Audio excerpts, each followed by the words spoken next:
ओम गुरुर्ब्रह्मा गुरुर्विष्णु गुरुर्देवो महेश्वराय गुरु साक्षात् परब्रह्म तस्मै श्री गुरुवे नमः। नित्यं शुद्ध निराभासं निराकारं निरंजनं नित्यबोध चिदानंदं गुरुर्ब्रह्म नमाम्यहम्।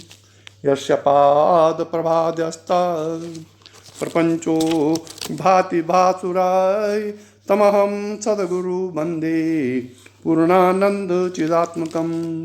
ओम परम भक्त वत्सल सद्गुरुदेव श्री देवेंद्र विज्ञानी जी महाराज के चरण कमलों में प्रणाम करते हुए इस परंपरा के सभी साधकों की आध्यात्मिक उत्थान के लिए श्री चरणों में प्रार्थना करते हुए मैं आज स्वामी विष्णु तीर्थ महाराज द्वारा लिखित, जिसका प्रकाशन सर्वप्रथम 1970 में हुआ था, गीता तत्वामृत, उसके आधार पर साधकों के हितार्थ परंपरा के उत्कर्ष हेतु ये प्रवचन कर रहा हूँ। क्योंकि स्वामी जी ने कुछ गहन जानकारियाँ जो कि हर किसी को नहीं है, उसके बारे में इस गीता तत्वामृत में लिखा है। प्रेरणा बस मुझे लगा कि साधकों के हितार्थ ये उनको प्रवचन के माध्यम से पहुँचाना चाहिए। अतः मैं स्वामी जी लिखित गीता तत्वामृत पर प्रवचन प्रारंभ कर रहा हूँ। स्मरण रहे कि स्वामी विष्णु तीर्थ महाराज और मेरे गुरुदेव श्री देवेंद्र विज्ञानी महाराज दोनों गुरु भाई थे और एक ही गुरु के शिष्य होने के नाते विज्ञान भवन में कई सालों तक इनका वास भी रहा।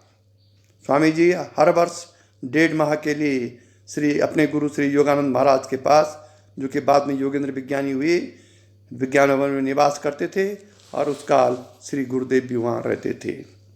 इसलिए दोनों गुरु भाइयों का आपस में बड़ा प्रेम था और बाद में स्वामी जी कई वर्षों तक श्री गुरु जी के घर पर आते थे और बाबा काली कमली के यहाँ निवास करते थे।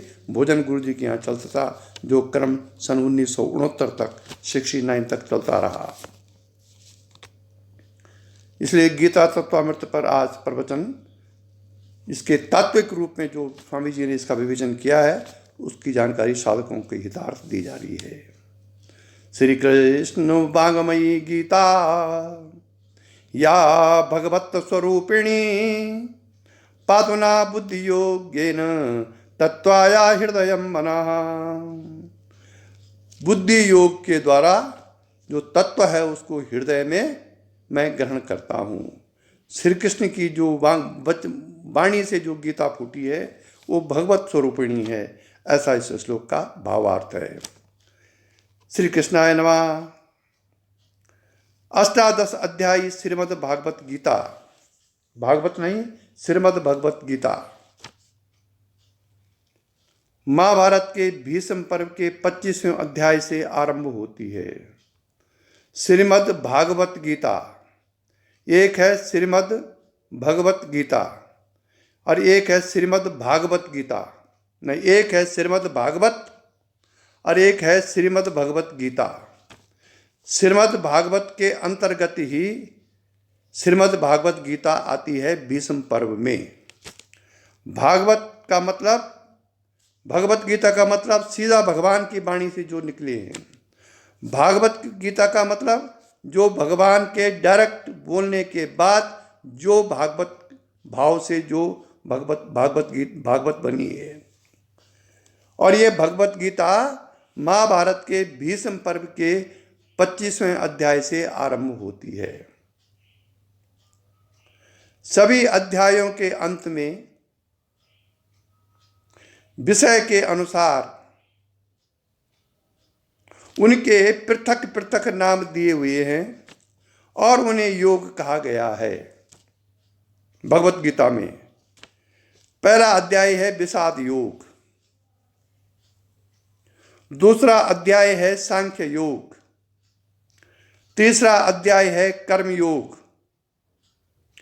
चौथा अध्याय है ज्ञान कर्म संन्यास योग। पांचवा अध्याय है कर्म संन्यास योग। छठवां अध्याय है ध्यान योग। सातवां है ज्ञान विज्ञान योग। आठवां है अक्षर ब्रह्म योग।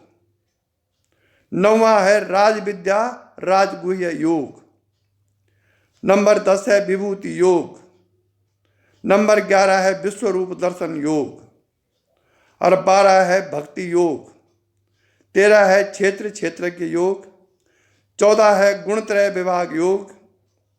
और 15 है पुरुषोत्तम योग। 16 है देवासुर संपद विभाग योग। 17 है श्रद्धा त्रय विभाग योग। और 18 है मोक्ष संन्यास योग। इस प्रकार से श्रीमद् भगवत गीता में के भीष्म पर्व के 43वें अध्याय में गीता की श्लोक की संख्या इस प्रकार दी गई है। और इस प्रकार से गीता में 18 अध्याय हैं। अब भीष्म पर्व का जो 43वां अध्याय है उसमें गीता के श्लोकों की संख्या इस प्रकार दी गई है भागवत में। षट्शतानि सविंशानि श्लोकानां प्राह केशवा अर्जुना सप्तपञ्चाशत् सप्तषष्टि तु संजया धृतराष्ट्रा श्लोकमेकं गीताया मानमुच्यते। ये भीष्म पर्व का श्लोक है। इसका अर्थ हुआ कि गीता में 620 श्लोक केशव भगवान ने कहे। गीता में जो श्लोक हैं उनमें से 620 श्लोक भगवान ने कहे। 57 श्लोक अर्जुन ने कहे। 67 श्लोक संजय ने और 1 श्लोक धृतराष्ट्र ने कहा। यह गीता का माप है। क्या है गीता का माप? गीता का माप है कि 600 जिसमें 620 श्लोक केशव भगवान ने कहे, श्री कृष्ण ने कहे। 57 श्लोक अर्जुन ने कहे। 67 संजय ने और 1 श्लोक धृतराष्ट्र ने कहा। श्लोकों की सारी संख्या 745 होती है।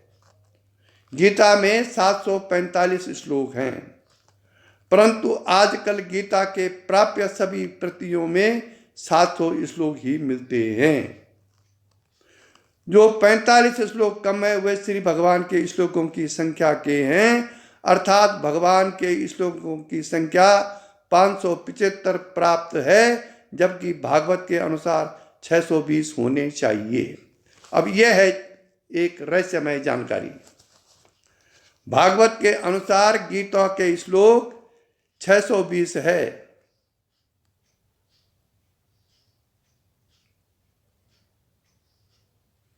जबकि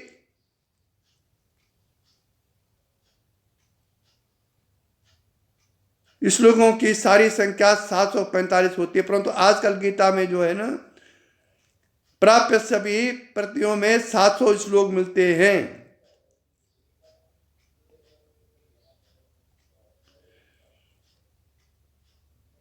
यदि पर्व में एक श्लोक मिलता है जिसमें कहा गया है कि श्री व्यास जी कहते हैं कि 8,800 श्लोक ऐसे हैं जिन्हें मैं समझता हूं। सुखदेव समझते हैं। भागवत में 8,800 श्लोक ऐसे हैं जिन्हें मैं समझता हूं, ये व्यास जी ने कहा। सुखदेव समझते हैं और संजय भी समझते हैं या नहीं, इसमें संदेह है। प्रतीत होता है कि यह 45 श्लोक भी उन्हीं कूट श्लोकों के अंतर्गत होने चाहिए जो न समझे जाने के कारण छोड़ दिए गए। कब? यह भी जानना कठिन है, क्योंकि महाभारत लिखे जाने का समय आज से 5000 वर्ष पूर्व कहा जाता है।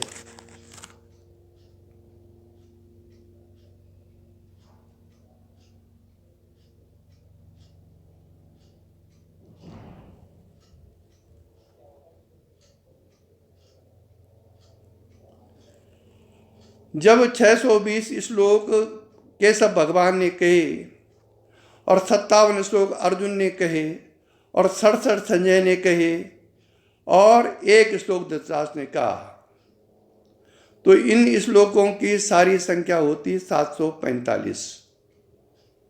और गीता में आजकल मिलते हैं 700 श्लोक। इसका मतलब वर्तमान में जो गीता चल रही है उसमें 45 श्लोक कम हैं। तो वो 45 श्लोक भगवान के कहे हुए हैं जिनको कि लोगों ने समझा नहीं है, इसलिए वो श्लोक किसी काल में छोड़ दिए गए। ये स्वामी जी का रचना है। इसमें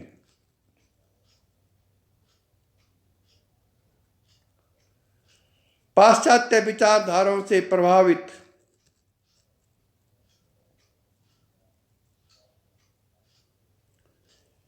कतिपय भारतीय भी इसे कल्पित गाथा कहकर श्रीमद् भगवत गीता को भी कल्पित कृष्ण अर्जुन संवाद कहने में गौरव समझते हैं।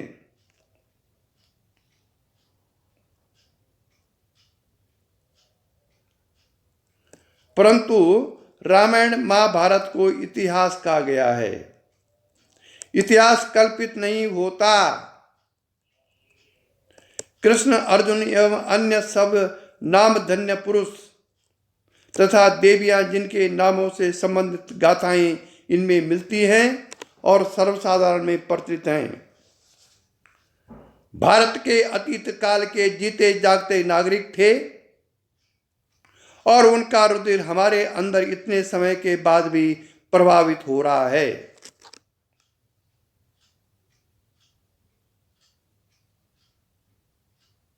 उनके महान आदर्श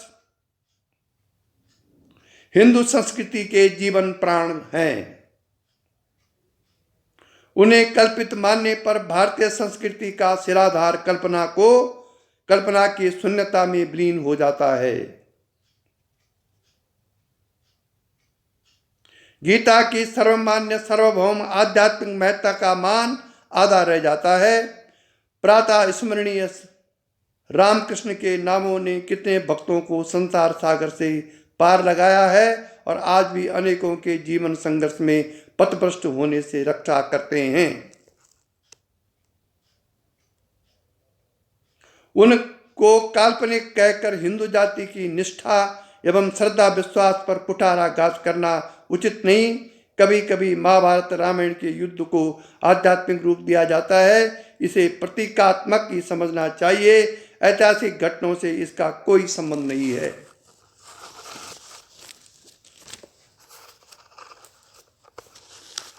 अब देखो प्रमुख जानकारियां।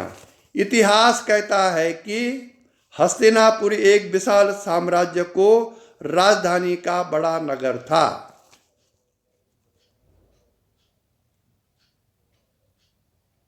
आज उनके अवशेष मेरठ के उत्तर में गंगा किनारे मिलते हैं। यह स्थान आज भी हस्तिनापुर के नाम से विख्यात है।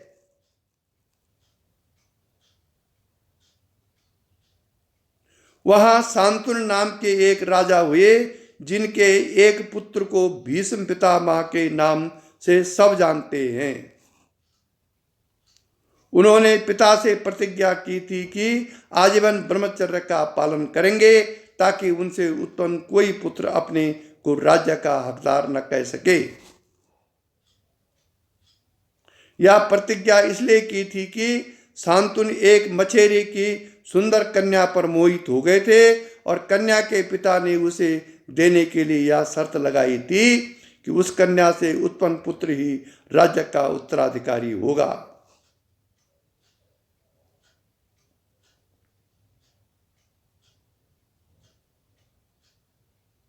भीष्म जी की अनुमति के बिना शांतनु यह शर्त पूरी करने के लिए वचनबद्ध नहीं हो सकते थे।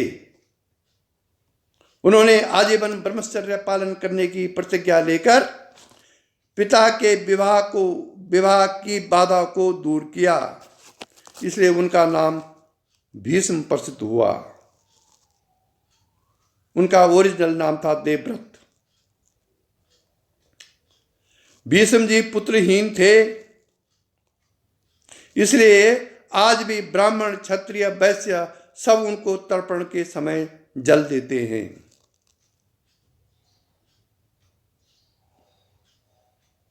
पिता ने प्रसन्न होकर उन्हें आशीर्वाद दिया कि मृत्यु तुम्हारी इच्छा के अधीन होगी, जब चाहोगे तभी मृत्यु होगी।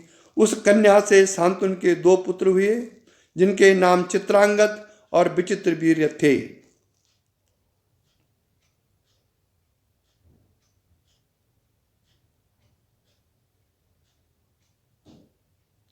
उस कन्या से, किस कन्या से?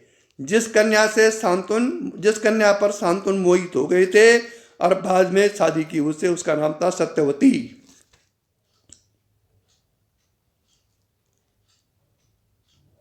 शांतनु के 2 पुत्र हुए सत्यवती से, जिनके नाम थे चित्रांगद और विचित्रवीर्य।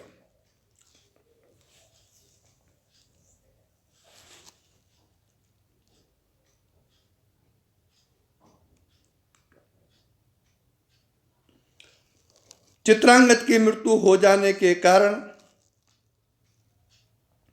दूसरा पुत्र विचित्रवीर्य राजा हुआ, जिसका विवाह काशी के राजा की 2 कन्याओं से हुआ और दोनों से एक एक पुत्र हुआ। बड़े का नाम धृतराष्ट्र, जो जन्मांध था, और दूसरे का नाम पांडु था। ये विचित्रवीर्य से हुई, धृतराष्ट्र और दूसरे का नाम पांडु था।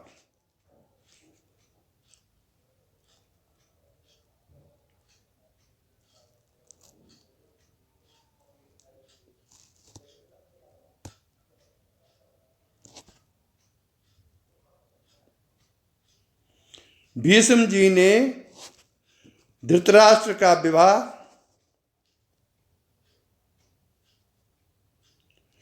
गांधार राज की कन्या से किया।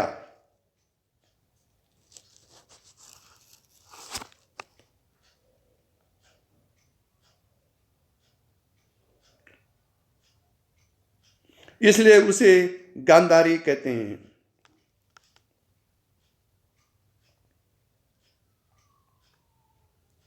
गांधार अफगानिस्तान के कांधार शहर का उस समय का नाम है।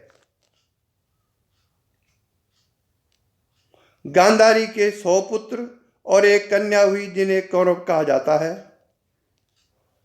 पांडु का विवाह कुंतल की राजकन्या से हुआ, इसलिए उसे कुंती कहते थे। कुंतल ग्वालियर के उत्तर में आसन नदी के किनारे था। आज उसके स्थान पर कुतवार नामक गांव देखा जा सकता है। कुंती का असली नाम प्रथा था। वह कृष्ण भगवान के पिता वसुदेव जी की बहन थी।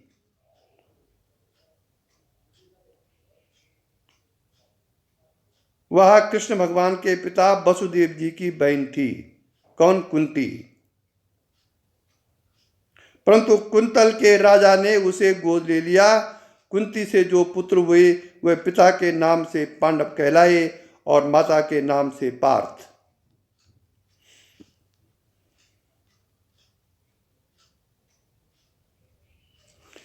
कृष्ण की बुआ के पुत्र होने के कारण ये उनके निकट संबंधी थे और अर्जुन तो गहरे मित्र भी थे कृष्ण के। पांडु की दूसरी पत्नी भी थी, जिसका नाम माद्री था। वह पंजाब की थी। उससे भी 2 पुत्र हुए थे, इसलिए पांडव 5 थे।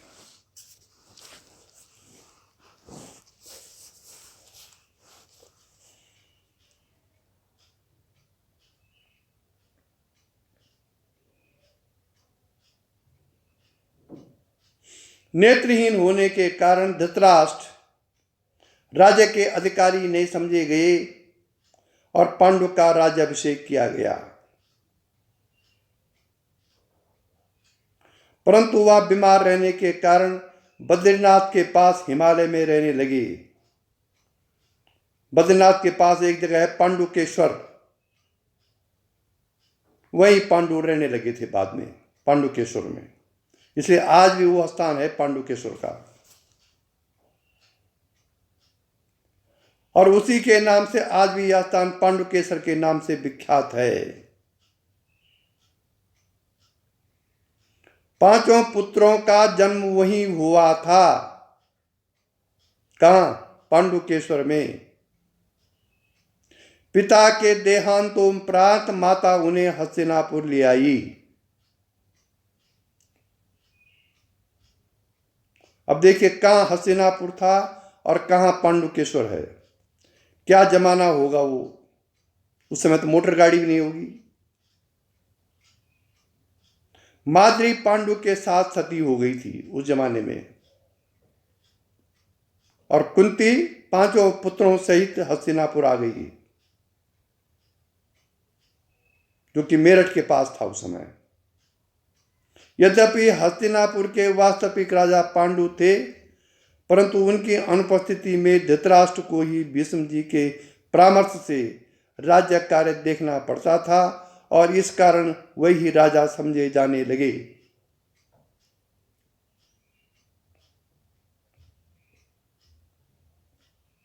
उनका बड़ा पुत्र दुर्योधन अपने को राज्य का उत्तराधिकारी समझने लगा, परंतु वैधानिक एवं न्याय के उत्तराधिकारी पांडु के ज्येष्ठ पुत्र युधिष्ठिर थे।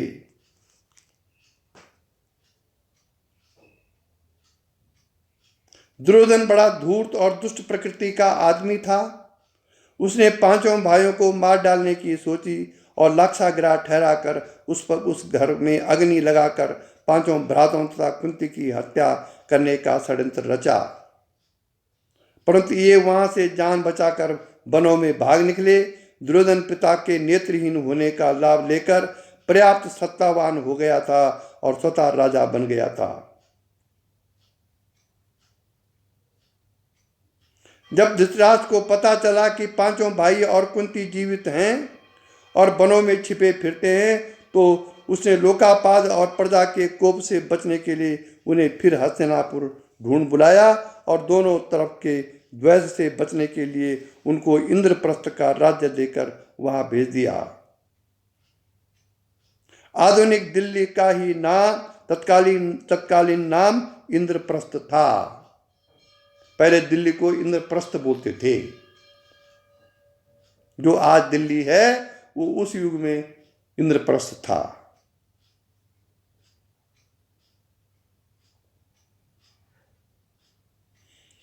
ओम। दुर्योधन इसे सहन न कर सका। उसे निमंत्रण भेजकर एक दिन इनको हस्तिनापुर बुलाया, स्वागत किया और धोखे से पूर्व नियोजित पासे खेलने की का ढोंग रचा। युधिष्ठिर से यह वचन लिया कि यदि मैं हार गया तो मैं तुम्हें राज्य सौंप दूंगा और वन को चला जाऊंगा, और यदि तुम हार गए तो तुम्हें भी ऐसा ही करना होगा। दोनों में इस शर्त पर जुआ खेला गया।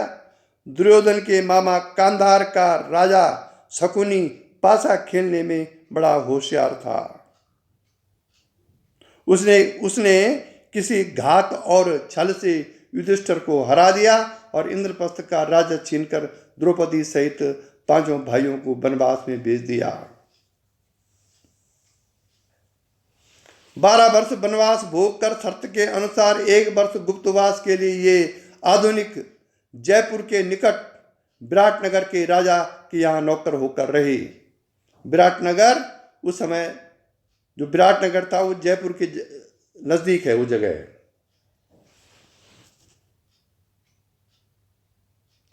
शर्त के अनुसार वनवास भोगने के पश्चात दूध बेचकर इन्होंने दुर्योधन से अपना राज्य वापस मांगा, परंतु दुर्योधन ने इनकी मांग को ठुकरा दिया। यही युद्ध का संहार कारण हुआ। युद्ध से पहले जब अर्जुन ने देखा कि शत्रु की सेना में सब उसके सगे संबंधी हैं, जो सब उसके ही हाथों मारे जाने वाले हैं, तो उसे मोह ने आ घेरा। उस समय कृष्ण भगवान ने उसे जो उपदेश दिया था वही श्रीमद् भगवत गीता है।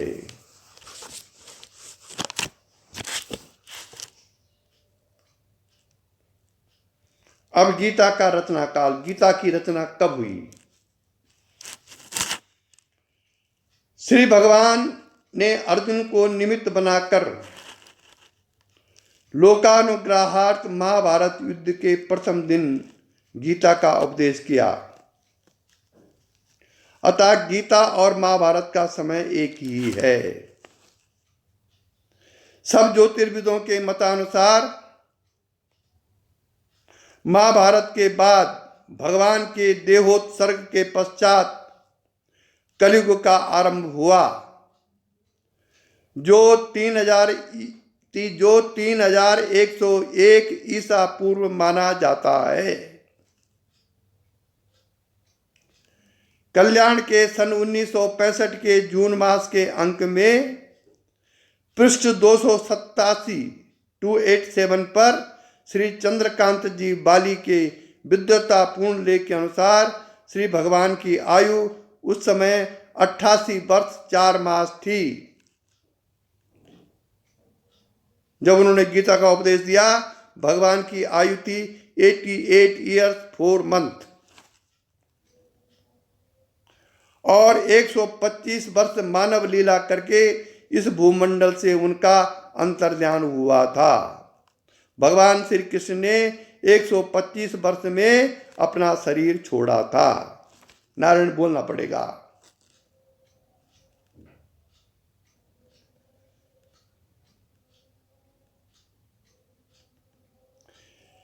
श्री चंद्रकांत जी के हिसाब से इसके 10 वर्ष पश्चात कलयुग का प्रारंभ सिद्ध होता है और महाभारत युद्ध का काल 47 वर्ष कली पूर्व निश्चित होता है।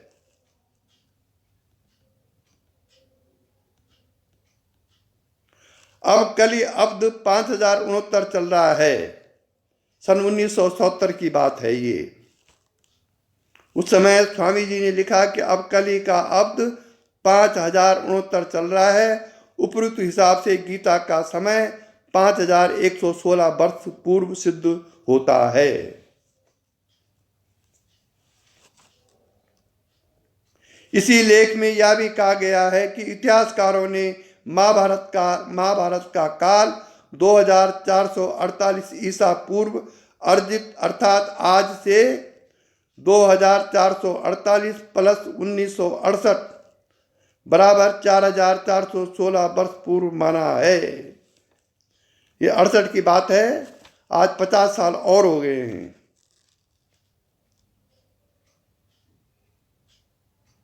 इसका मतलब गीता का काल जो है आज से 4466 वर्ष हो गए हैं। 4467 वर्ष पूर्व गीता लिखी गई थी। प्रख्यात इतिहासकार कल्लण ने भी कली संवत 653 में अर्थात 5069 - 653 बराबर 416 प्लस 50 वर्ष अब के तो बराबर 4466 वर्ष पूर्व महाभारत युद्ध का होना माना है।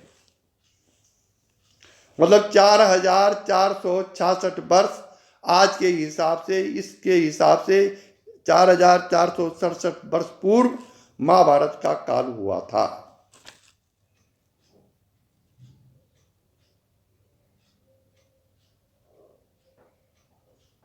यदि हम अन्य दृष्टिकोण से विचार किया करते हैं तो श्रीमद् भागवत में कलियुगी राजवंशावली इस प्रकार दी है। श्रीमद् भागवत में जो कलियुगी राजवंशावली इस प्रकार दी गई है। कुरुवंश में विरदरथ के एक राजा हुए जिनका पुत्र था जरासंध। उसके पश्चात उसका पुत्र सहदेव राजगद्दी पर बैठा। उसकी 21वीं पीढ़ी में रिपुंजय राजा हुआ और इस राजवंश ने 1000 वर्ष राज्य किया। श्रीमद् भागवत स्कंद 9 अध्याय 22 श्लोक 49 में ये वर्णन है। भारत रथोस भूपाला भाव्या सहस्त्र वत्सरम, इस श्रीमद् भागवत का श्लोक है।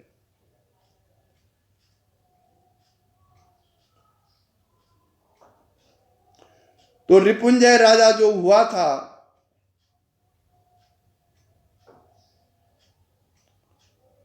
उसके पश्चात की वर्ष गणना निम्न प्रकार है।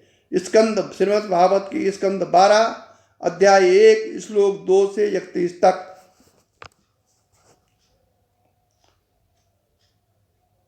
पांच प्रदोषण जिन्होंने 138 वर्ष तक राज्य किया, 10 शिशुनाग जिन्होंने 360 वर्ष तक राज्य किया,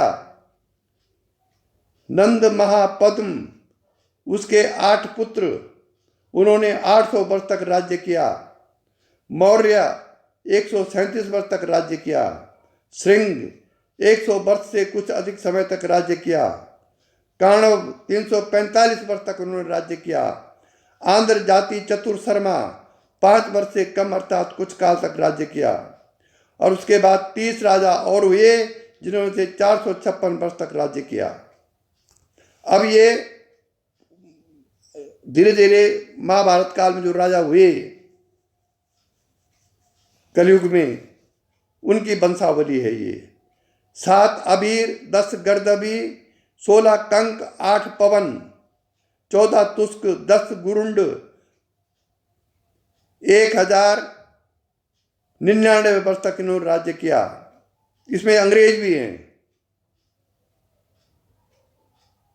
और उसके बाद स्वामी जी लिखते हैं कि 1968 में 21 वर्ष कांग्रेस ने राज्य किया। ये 1968 की गणना के अनुसार है। उस समय कांग्रेस को 21वां वर्ष हो गया था। तो मतलब 7 आबीर, 10 गर्दभी, 16 कंक, 8 पवन, 14 तुस्क, 10 गुरुंड तथा अंग्रेज, इन्होंने टोटल 199 वर्ष तक राज्य किया। और उसके बाद कांग्रेस आ गई जिन्होंने 1968 तक 21 वर्ष राज्य किया। टोटल हो गए 50 वर्ष और लगाओ कांग्रेस के राज्य को तो 70 वर्ष हो गए। और इनका सर्वयोग होता है 4500 कुछ वर्ष अब तक, अब से।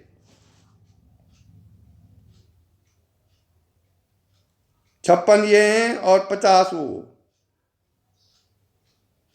4500 कुछ वर्ष होते हैं ये इस समय से। यह वर्ष गणना जरासंध के पुत्र सहदेव के राज्याभिषेक से की गई है।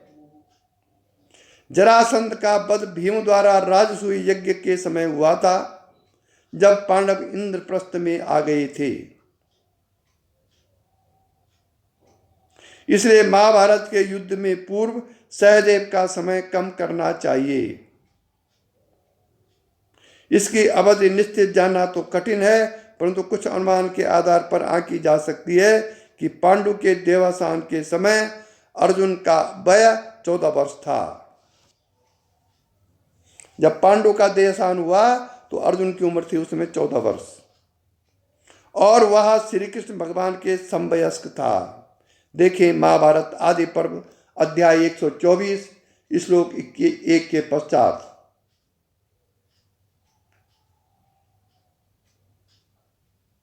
दाक्षाण्य पाठ पूर्णे चतुर्दशे वर्षे फाल्गुनस्य चाधीमतः।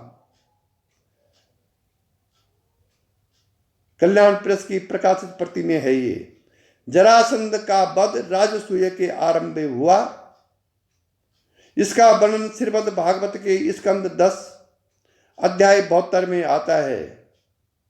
यदि हस्तिनापुर में द्रोणाचार्य से शास्त्रार्थ शिक्षण के समय लाक्षागृह निवास और वहां से बच निकलना, वनों में घूमते घूमते द्रौपदी के स्वयंवर में उसे जीतना, धृतराष्ट्र द्वारा फिर हस्तिनापुर लाकर युधिष्ठिर को आधा राज्य देना तथा खानप्रस्थ भेजने का समय 30 वर्ष माना जाए तो राजसूय यज्ञ के समय अर्जुन की आयु 44 वर्ष की होनी चाहिए।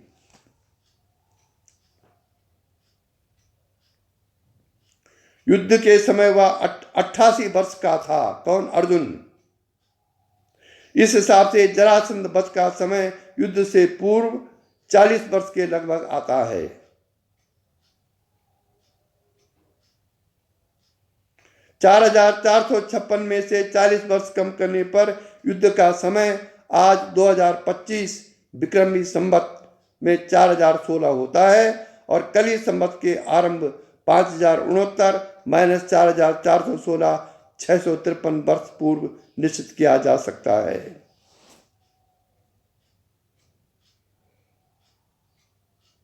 छह सौ 53 वर्ष का समय आंध्र वंशीय 30 राजाओं के काल से पूर्व तो माना नहीं जा सकता। देखें महाभारत के अंत में महाभारत संहिता और उसका रचना काल शीर्षक पंडित श्री इंद्र नारायण जी द्विवेदी के लेख में दी गई तालिका।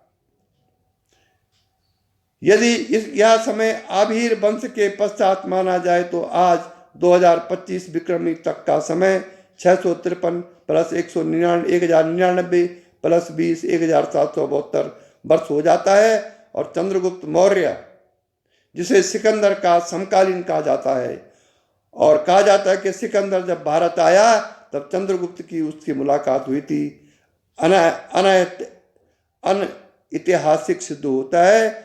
इसके लिए कल्लड़ का मत ठीक है ऐसा सिद्ध होता है।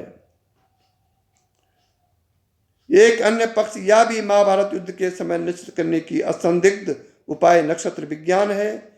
बारामीर ने अपनी व्रत संहिता अध्याय 13 में बताया जाता है कि युधिष्ठिर के शासन काल में सप्तर्षि मगा नक्षत्र में थे।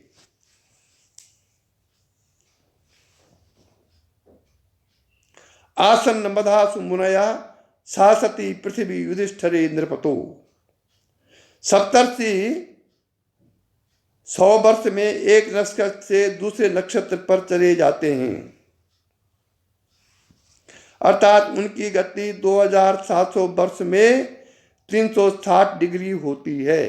बड़ा विद्वत्तापूर्ण लेख है स्वामी जी का। आज उनकी स्थिति देखकर निश्चित समय जाना जा सकता है। आश्चर्य है कि विद्वत ज्योतिर्विद समाज इधर क्यों नहीं ध्यान देता। मैं तो इस विज्ञान से अनभिज्ञ हूं परंतु मेरे पास इंडियन डाइजेस्ट का एटलस है जिसमें खगोल का नक्शा भी है। ये स्वामी जी कह रहे हैं। अपने बुद्धि के अनुसार ध्रुव तारा से मगा की रेखा से सप्त ऋषियों के दोनों ओर तारों की रेखाओं का अंतर 20 डिग्री और 100 डिग्री नापने में सप्त ऋषियों की मध्य रेखा की दूरी 60 डिग्री होती है। 360 को सप्तर्षि 2700 वर्ष में पूरा करते हैं, इसलिए 60 डिग्री में इस अवधि का छठा भाग 450 वर्ष लगने चाहिए। इस हिसाब से एक चक्कर पूरा करके दूसरे के पूरा होने में 400 वर्ष की देरी है। इससे यह सिद्ध होता है कि युधिष्ठिर का शासनकाल 5400 माइनस 450 प्लस 450 4950 वर्ष पूर्व था। अभी तारा विज्ञान के अनुसार स्वामी जी निकाला है। महाभारत के युद्ध के समय युधिष्ठिर के शासनकाल के 36 वर्ष जोड़कर 4986 वर्ष पूर्व था। इसमें केवल 82 वर्ष के लगभग का अंतर आता है। महाभारत से कलयुग का आरंभ होना असंदिग्ध रूप से सिद्ध होता है और कल्लण का कथन का निराकरण हो जाता है।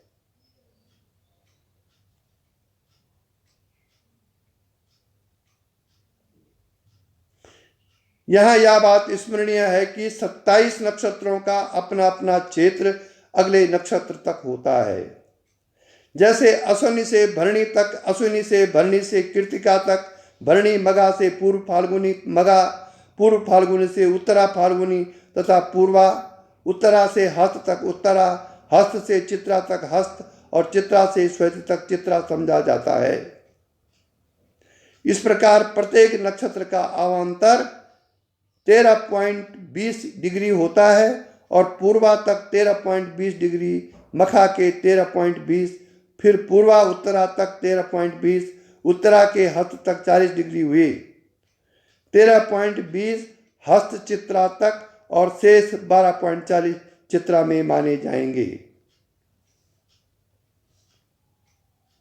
अर्थात सप्तर्षि मध्य रेखा इस समय चित्रा में है। 1968 में ये गणना है। उसे मगा के प्रवेश करने के लिए 60 डिग्री 12.40 डिग्री बराबर 47.20 चाहिए। पृथ्वी की जिस गति के कारण सूर्य प्रतिवर्ष हमारे ऋषियों के अनुसार 54 डिग्री और आधुनिक यंत्रों के माप से 50.25 डिग्री पीछे रह जाता है, उसी गति के कारण सप्तर्षि जो आकाश में स्थिर हैं घूमते प्रतीत होते हैं और विपरीत दिशा में जाते दिखते हैं। अर्थात चित्रा से हस्त, हस्त से उत्तरा, उत्तरा से पूर्वा और पूर्वा से मगा में प्रविष्ट होंगे। इसलिए मगा में प्रविष्ट होने के लिए उन्हें अभी 47.20 डिग्री पूरे करने हैं। 1 डिग्री घूमने में 7.5 वर्ष लगते हैं। 47.20 डिग्री पूरा करने के लिए 362 वर्ष चाहिए। अर्थात 362 वर्ष पश्चात सप्तर्षियों का प्रवेश मगा नक्षत्र में होगा। इस प्रकार युधिष्ठिर महाराज का समय कम से कम 5400 माइनस 362 बराबर 5038 वर्ष आता है।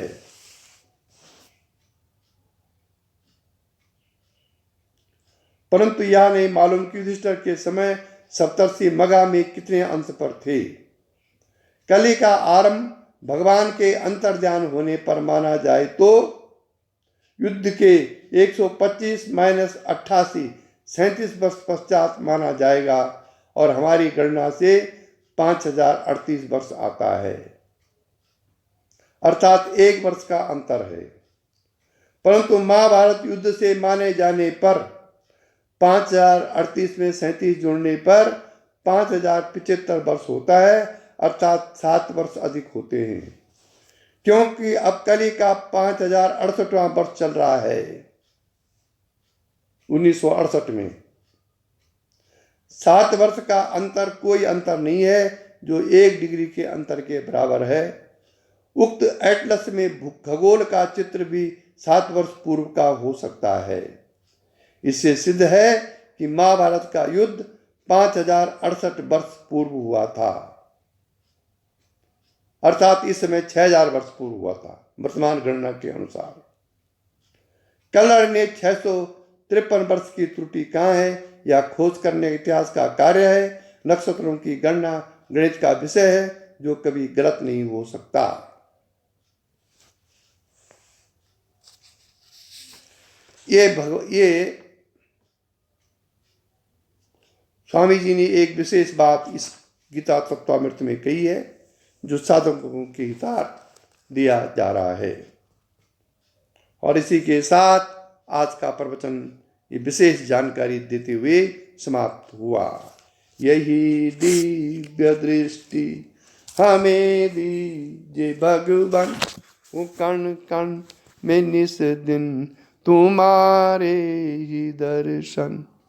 लखों नित्य सर्वत्र मूर्ति तुम्हारी, सुनो जड़ जगत से ये कीर्ति तुम्हारी। यही दिव्य दृष्टि हमें दीजिए भगवान, हो कण कण में निस दिन तुम्हारे ही दर्शन।